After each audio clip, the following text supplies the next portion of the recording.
So I think that the biggest mistakes are that we don't know essentially what our decisions are going to do to the farm beforehand, which is where it comes back to the financial management standpoint of run the numbers, don't just use your gut.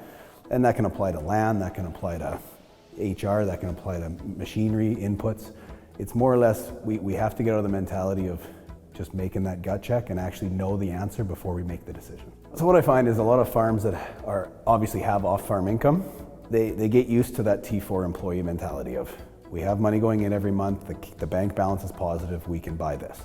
Where in agriculture, utilizing cash base is one of the biggest mistakes I see. Because just because there's money in the bank doesn't mean that the farm's actually making a profit or that you're making the right decisions. So without having the actual accrual information, I think is probably one of the biggest issues, and it's also one of the easiest to fix. So a lot of people after they hear us present talk about, where do I start? What's the first thing I can do? Well, it's something as easy as making sure you have accrual financial statements or accrual numbers to go off of to know if you're actually making a profit or a return.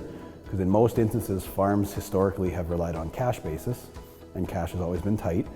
And so they gauge the profitability of their business based on cash, when actually they could be losing money in certain circumstances.